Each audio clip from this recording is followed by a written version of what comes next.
Three-game slate here on Friday, and man, can the preseason never end? I would greatly appreciate that because it has been extremely profitable for myself. We'll go over that in a second, as well as some Patreon members. We've been absolutely killing the second half showdown slate. But yeah, if you guys are a first-time viewer, welcome to my channel. I do cover Draftkings, NBA Top Shot, Prize Picks, all that good stuff. If you guys are looking for more in-depth content, you can check out my Patreon linked down below. A lot more in-depth with the main slates, the showdown slates, updates with basically all injury news. Again, that is linked in the description below. And the sponsor for this video, guys, is Prize Picks. So far on Twitter, have yet to miss. In preseason so far, I am 16-2. Posted some plays for tomorrow. All three already got bumped. But if you guys are a first-time user, you can use the code DKDFS for a 100% match up to $100. All right, so let's quickly recap everything here from tonight. So once again, I told everyone on Patreon too, I was like, I'm going way heavier on the second half showdown and finishing 19th in the big tournament. I max entered everything. It's just the contests are so small. So petition to Draftkings, make the second half showdowns bigger. But yeah, in my lineup, the Seahawks were obviously trailing, so I went to Jacob Eason in the captain because we knew he was going to be throwing for majority of the second half. Played Nathan Peterman in there as well. Tuggle got stopped on the goal line, I think like twice. That was so tilting. Darwin Thompson got stuffed a couple times in the goal line too, but did end up scoring one. And then I played both the Bears and the Seahawks defense. So another great overall day for the showdown, for the second half showdown for myself. And then, yeah, we made it 4 straight second half showdowns in our Discord. 4 straight takedowns. We won last Friday, we won last Saturday, we won last Sunday, and we won today on Thursday. So another big night for a lot of Patreon members. Again, this is my final tally for the second half. And just a couple more big winners here, winning over $1,300. And then another second half, turning 14 into 86. Nice 5X as well. A few other big winners as well. So really good to see that. Favorite part of my job, to be honest. And yeah, so that was a recap of the second half. Now, as far as the main goes, originally I actually had a really good lineup, but I decided, I was like, you know what? I'm going to get really risky. I only played the big $10 tournament. If I had more action on this, I wouldn't have played this lineup. But I was like, you know what? I'm only playing one lineup. Let me just take a shot at Dante Pettis in the captain. He was 4% owned. He didn't play majority of the first half, just did not have a catch. And that's what, that's the risk of playing a wide receiver in the captain. I talk about it all the time. It's high risk, high reward, especially when you have teams that are relatively deep at wide receiver. A majority of the time when you play wide receiver in the captain, it's going to fail. But, the 1 or 2 times that it comes through, if they score like a touchdown or something, you have the chance to win big money. So if you do continue to play wide receivers in the captain, especially when teams are relatively deep at that position, you got to know you're going to lose the majority of the time. And I knew going into this build that I was going to lose probably 90+% of the time. I was just like, you know what? I'm going to take a high-risk play because I have way more action in the second half. So I originally had Darwin Thompson captain with Travis Homer in here, but I pivoted to get both wide receivers in there. Had I stuck with that, I'm pretty sure I would have been in the cash. Geno Smith only played the first half, got a little bit banged up, had some ice on his ankle. There was reports that he was going to play into the third quarter. He did not. And then the Bears defense, the defensive touchdown got taken away. They should add that back because that was very clearly a defensive touchdown. But yeah, that was my main slate lineup. So again, I want high risk on that one. All right, so let's talk about this 3-game slate. We'll start off with, let's first take a look at the Vegas odds. All relatively similar. Panthers, Patriots. Patriots are 3-point favorites and a 40 over under. Saints and Packers, 38.5 over under. The Packers are 3-point favorites, and Texans, Rams, 38 over under. The Texans are 2-point favorites. So starting off with Carolina, what we know here are, is that majority of, it's going to be a lot of second and third string guys. Or where was the quote itself? It's in here somewhere.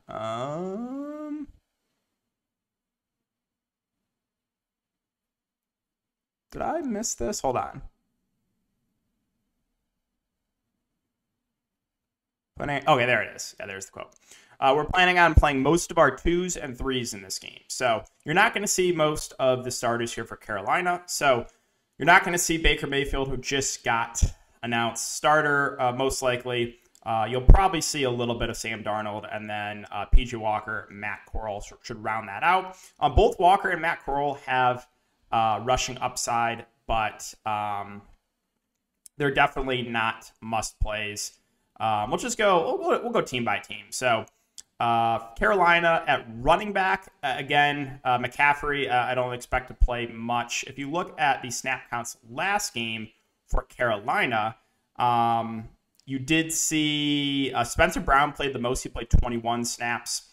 Hubbard played 16. Lovett played 10. Bradwell played 14. Foreman played 12. So 5 running backs played. Not the best sign, but again, Brown did play the most. And he's kind of, a little bit farther down on the depth chart as well. So he would probably be the guy you'd want to look to there. At wide receiver, Moore and Anderson banged up. Marshall just returned. We'll see if he's going to be available. But you saw a lot of run for the back end guys for Carolina. Rashawn Henry played 47 snaps. Derek Wright played 34. And those are 2 guys at the bottom of the depth chart. So those are the guys who got a lot of run last game. You might get more run for guys like Shi Smith, Zylstra. So those are all the wide receivers we're looking to there for Carolina. All right, let's move on to New England. And for the Patriots, I was looking at some stuff. I haven't seen anything definitive yet. I would assume that probably you do see a series or 2 from Mac Jones, probably a series or 2 from Hoyer, and then Zappe getting the rest. So I would expect Bailey Zappe to probably get about half the game here. At running back, so you do have 5 running backs here for the Patriots. Harris and Stevenson, I think they kind of know what they have there. So would expect a lot of strong Harris and Taylor. If you take a look at snap counts last game, they did only play 3 running backs, and Harris, Strong, and Taylor. Harris played 21 snaps, Strong played 27, the 2 rookies. And then J.J. Taylor actually started the game, only played 14 snaps. You may see some Stevenson, you may see some Harris, but definitely the 2 rookies I think would be, your top options. At wide receiver, you really didn't see any of the main guys. A lot of the younger guys or guys farther down the depth chart got a lot of runs. So you had, 5 wide receivers play only. Wilkerson played 46 snaps. Hammond 34. Trey Nixon 51. Humphrey 44. And Thornton played 22 snaps. They're rookies. So, again, it was more the back-end guys that got a lot of the run. Hammond, Humphrey, Nixon, Wilkerson, let's see, concussion, and he's not likely to play. So the Patriots could be a little bit thinner at wide receiver, especially if a lot of their main guys don't play. So like I said, I don't have anything definitive news. At least I haven't seen anything on Twitter yet for New England, so we'll keep an eye on that. Moving on to New Orleans and Green Bay. So let's see. Do I have anything up for the Saints? I was looking for some Saints stuff. I couldn't really find anything either, but what I'm expecting, obviously, Jameis Winston is not going to play in this game. You have Andy Dalton, who's a veteran, played the 1 series last game. I'm expecting about the same. I think we get a lot of run for Ian Book, and then maybe some garbage time run for KJ Costello, who they recently signed. At running back, so if you take a look at snaps in New Orleans last game, you did see Abram Smith play 16 snaps. Devine Ozigbo played 21. Tony Jones played 18. Dwayne Washington played 18. So pretty even split with those 4 backs. You did not see Ingram. You did not see Kamara. So, I mean, if it's the same situation as last game, I think like all 4 backs are in play. No real strong leans there for me. At wide receiver for New Orleans, you did see, let's see, what was it? 1, 2, 3, 4, 5, 6, 7, 8. 9 wide receivers played, so they did kind of spread it out.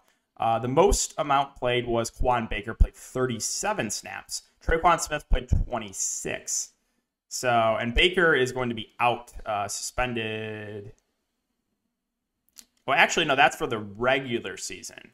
So I think he can still, he can still get run in the preseason. But again, it was a lot of the back end guys that got the most run for New Orleans.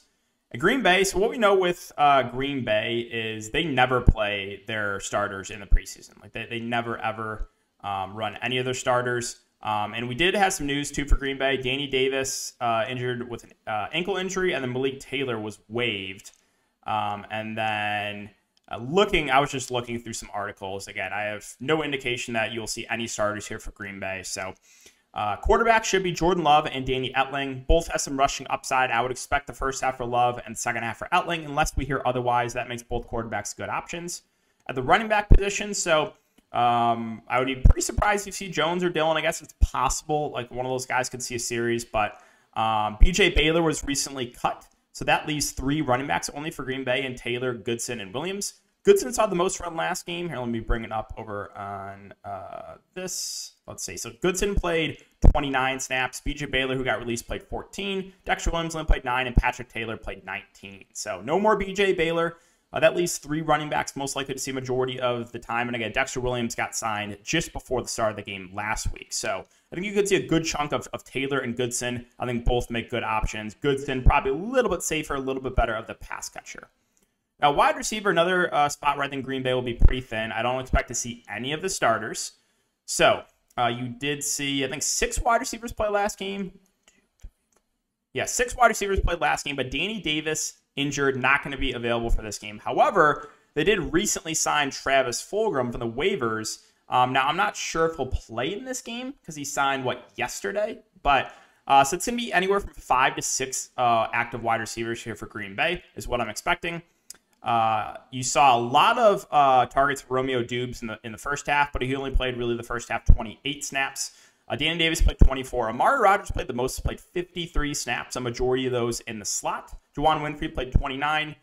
Ishmael Hyman played 15, and then the rookie Samori Toure played 44 snaps. So if we just take a look at the snaps from last game, Toure and Amari Rodgers probably your best bets, but I definitely have to mention Romeo Dubes, who they wanted to get the ball to early last game. I don't know how many, let's see, does it show how many targets he had? Yeah, he had 7 targets in the first half, so they really peppered him with targets. So Green Bay, definitely a team I think you can look to here at wide receiver.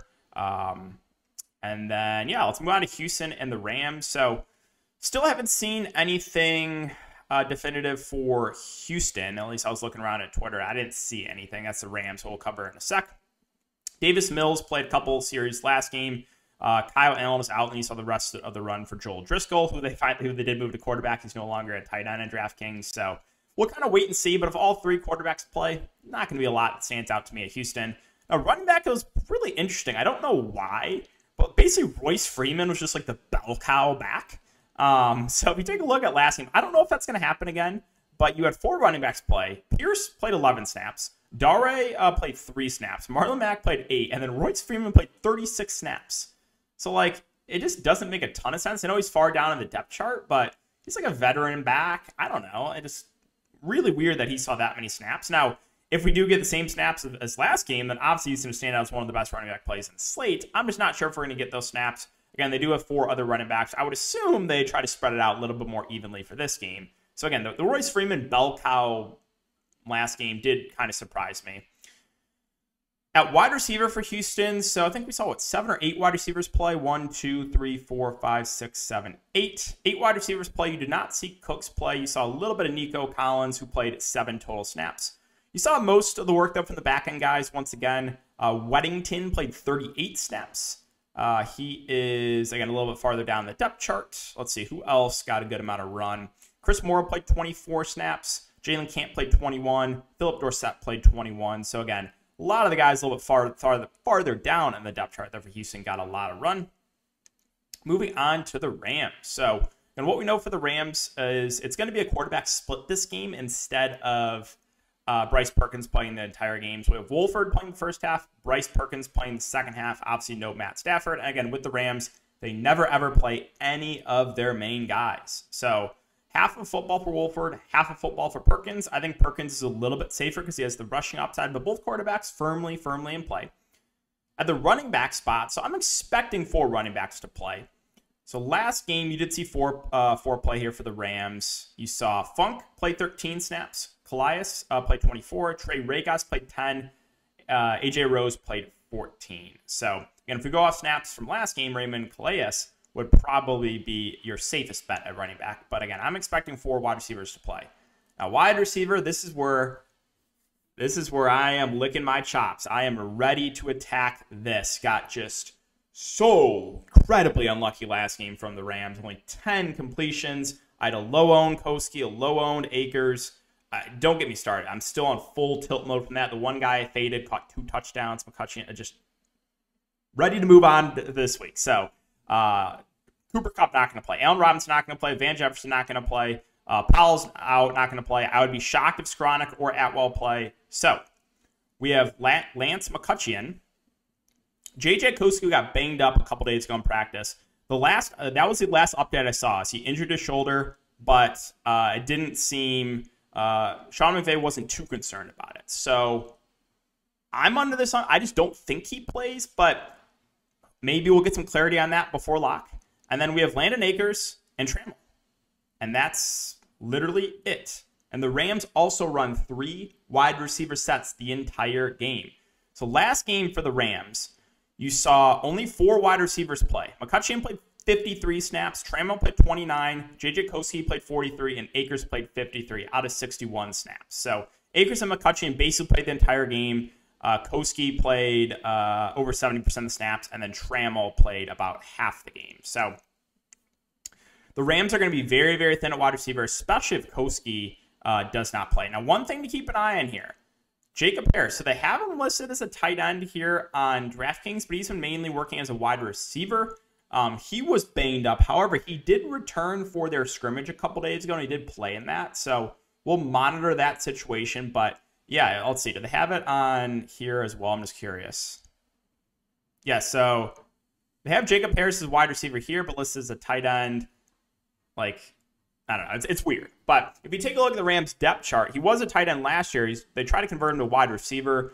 But I think he'll definitely, if he plays, we'll get a good chunk of snaps at wide receiver. So the Rams are a team that are going to be very thin tomorrow. All right, and then the tight end spot. So I mentioned, right, I think Jacob Harris is a guy we can definitely look to who will probably be lining up a good chunk at wide receiver. Bryson Hopkins played a good chunk last game there for the Rams. And quickly going through the other teams at tight end. Let's see. I just want to see if there's anything that stood out to me. So Jared Scott played 32 snaps for Carolina last game. He's far down in the depth chart, but he did run 23 routes. He was in a 23 passing play. So he would probably be the guy I'd look to there.